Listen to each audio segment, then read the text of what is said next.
Hi friends, இப்போ நம்ம முத்தலகு சீரியலோட ரிவ்யூவை தான் பார்க்க போகிறோம். வாங்க வீடியோக்குள்ளே போகலாம். இதில் ஃபர்ஸ்ட் சீரியல்லையே அஞ்சலி முத்தலகு சாப்பிட்ற சத்து மாவில் அந்த மருந்தை கலந்து எப்படியாவது முத்தலகுக்கு கொடுக்கணும்னு நினச்ச பிளான் எல்லாமே சொதப்பிடுச்சு. அதுக்கப்புறமா கீழே இறங்கி வரும்போது தான் முத்தலகுக்கு எல்லாருமே ஸ்பெஷலாக குங்குமப்பூ பாட்டில் கொடுக்கறத பார்த்துட்டு ஒரு பக்கம் வயிறு இருந்தாலும் இன்னொரு பக்கம் இந்த விஷயத்தையே நமக்கு சாதகமாக நம்ம மாற்றிக்க போகிறோம்னு சொல்லிட்டு யாருக்குமே தெரியாமல் அங்கே இருக்க எல்லா பாட்டில்ஸையுமே எடுத்துட்டு ஒரே ஒரு பாட்டிலை மட்டும் விஷத்தை கலந்து வச்சுட்டு அங்கேருந்து போயிட்டு ரெஜினா கிட்ட இந்த விஷயத்தை பற்றி சொல்கிறாங்க. உடனே இதை கேட்ட ரெஜினாவும் இதுவும் நல்ல பிளானா தான் இருக்கு. அவ கண்டிப்பா டெய்லியுமே அந்த குங்குமப்பூ கலந்த பாலை குடிப்பா, அதாவது விஷத்தை குடிப்பா அப்படின்னு சொல்லிட்டு தன்னோட பிளான் சக்சஸ் ஆயிடுன்னு சொல்லிட்டு முத்தலகு அந்த குங்குமப்பூ கலந்த பாலை குடிக்கிறாங்களா இல்லையான்னு சொல்லிட்டு ஒளிஞ்சலேன்னு பாக்குறாங்க. ஆனா முத்தலகு இந்த மாதிரி அஞ்சலி பண்ண சதி எதுவுமே தெரியாததுனால ஸ்வர்ணம் ரொம்பவே அன்பா அந்த குங்குமப்பூ கலந்து தர பாலை வாங்கி குடிக்கிறாங்க. அப்போ இதை பாக்குற அஞ்சலியும் செம்ம குஷியோட இருக்காங்க. அது மட்டும் இல்லாம அந்த டேபிள்ல அஞ்சலி வச்சிருந்த அந்த பாட்டில் மட்டும் தான் இருக்கு. அதனாலேயே கண்டிப்பா இதை தான் அவங்க யூஸ் பண்ணிருப்பாங்கன்னு சொல்லிட்டு செம்ம குஷியோட அங்கிருந்து போக பாக்குறாங்க. ஆனா கரெக்டா முத்தலுக்கு அஞ்சலி அங்கிருந்து போகிறத பார்த்துட்டு ஸ்வர்ணத்துக்கிட்ட சொல்லிட்டு அந்த டேபிள்ல இருக்க குங்குமப்பூ பாட்டில் எடுத்து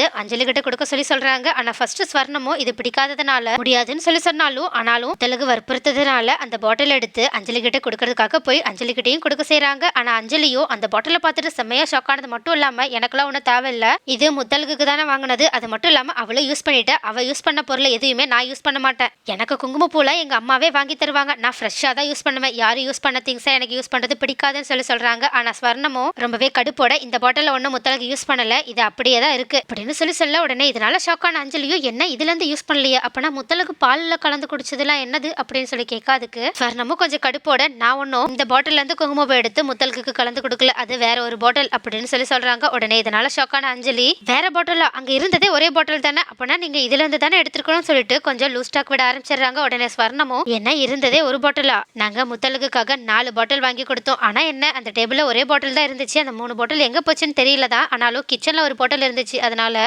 நான் அதுல இருந்தே முத்தலுக்கு கலந்து கொடுத்துட்டேன்னு சொல்லி சொல்றாங்க. உடனே இதை கேட்ட அஞ்சலியும் கொஞ்சம் கடுப்போட நின்றுட்டு இருக்காங்க. ஆனா ஸ்வர்ணமும் அம்மா இப்போ உனக்கு என்னதான் ஆச்சு, ஏதோ நீயும் பிள்ளைத்தாச்சு பொண்ணா இருக்கனால நீயும் இதெல்லாம் குடிச்சா நல்லதுன்றதுக்காக தான் எடுத்துட்டு வந்த, நீ என்னடானா இப்படி துருவி துருவி கேள்வி கேட்டுட்டு இருக்க, அதான் சொல்லிட்டல இதுல இருந்து முத்தலுக்கு எடுத்து கொடுக்கலன்னு, அது மட்டும் இல்லாம இதுல இருந்து யாருக்கும் யூஸ் பண்ணல, இது புது பாட்டில் தான், நீங்க தாராளமா யூஸ் பண்ணலான்னு சொல்லிட்டு அங்க இருந்து கொஞ்சம் கடுப்போட கிளம்பி போறாங்க. ஆனா இதை கேட்ட அஞ்சலியும் ரொம்பவே பாவமா அவங்க அம்மா ரெஜினாவும் பாக்குறாங்க. ரெஜினாவும் என்ன ஒவ்வொரு விஷயத்திலுமே நம்ம எப்படியாவது அந்த முத்தலுக்கு இந்த மருந்தை கலந்து கொடுத்து நம்மளோட விஷயத்த சாதிச்சுக்கலாம்னு சொல்லி நினைச்சா, ஆனா எல்லா விஷயத்துல இருந்துமே இவ எப்படிதான் தப்பிக்கலான்னு தெரியலையே, ஒருவேளை நம்ம நேரம் சரியில்லையோ இல்லைன்னா அவளுக்கு நேரம் நல்லா இருக்கா, ஒண்ணுமே புரியலையேன்னு சொல்லிட்டு அஞ்சலி கிட்ட கேட்டுட்டு இருக்காங்க. ஆனா அஞ்சலியோ அம்மா நான் அப்பவே சொன்னல்லம்மா முத்தலுக்கு வயித்துல வளர்றது நிஜமாவே தெய்வ குழந்தை தான் நினைக்கிறேன், அதனாலதான் நம்மளால ஒரு முறை கூட இந்த பாட்டில் இருக்க விஷயத்த முத்தலுக்கு கொடுக்க முடியல, எனக்கு என்னமோ இந்த பாட்டில் நம்ம கிட்ட இருக்கிறது கூட நமக்கே ரொம்ப பெரிய பிரச்சனையா வர வாய்ப்பு இருக்குன்னு தோணுதுமா, ஏன்னா இந்த வீட்லயே எனக்கு எதிரான ஒரு டாக்டரே இருக்கா, அதாமா ஸ்வேதா, அவ மட்டும் இந்த பாட்டில பார்த்தா கண்டிப்பா இது எதுக்கு யூஸ் பண்ற பாட்டில்னு கரெக்டா கண்டுபிடிச்சிருவா. இதுக்கு முன்னாடி என்னடானா அவ என் பேச்சு கேட்டுட்டு தான் எல்லாத்தையுமே பண்ணிட்டு இருந்தா, ஆனா இப்போ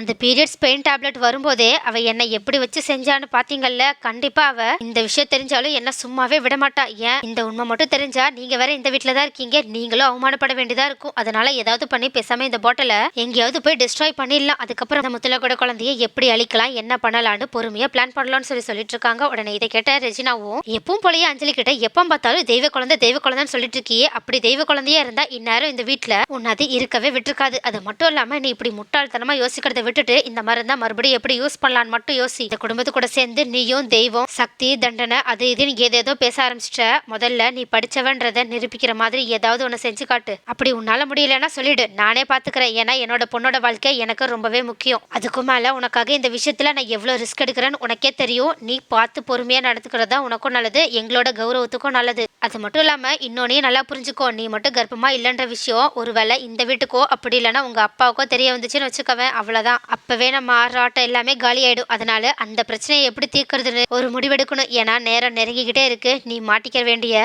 காலம் இன்னும் தூரமா இல்ல, அதனால அதுக்குள்ளேயே முத்தலகையும் முத்தலகோட வயித்துல வளர்ற குழந்தையையும் உன்னோட பாதையிலிருந்து விளக்குறதா உனக்கு நல்லது அப்படின்னு சொல்லிட்டு ரொம்பவே கேவலமா பிளான் போட்டுட்டு இருக்காங்க. ரெஜினாவோட இந்த பேச்சு கேட்ட அஞ்சலியும் இதுக்கு முன்னாடி மனசு மாறின மாதிரி தெரிஞ்சாலும் இப்ப மறுபடியும் அதே வில்லத்தனத்துக்கு வந்துடுறாங்க. நெக்ஸ்ட் என்ன நடக்கும், எப்பதான் இந்த அஞ்சலியும் ரெஜினாவும் திறந்த போறாங்க, அது மட்டும் இல்லாம அஞ்சலி கர்ப்பமா இல்லைன்ற உண்மை எப்பதான் தெரிய வரப்போகுது, அதுக்கும் மேல முத்தலகு அவங்களோட குழந்தை எப்படிதான் காப்பாற்றப்பட போகுது, அப்படி இல்லைன்னா முத்தலகோட குழந்தை ஏதாவது ஒரு அதிசயத்தை நடத்தி எப்படியாவது முத்தலகு இந்த விஷயத்துல இருந்து காப்பாத்துமா, அடுத்து என்னதான் நடக்க போகுதுன்றத அடுத்த வீடியோல பார்க்கலாம்.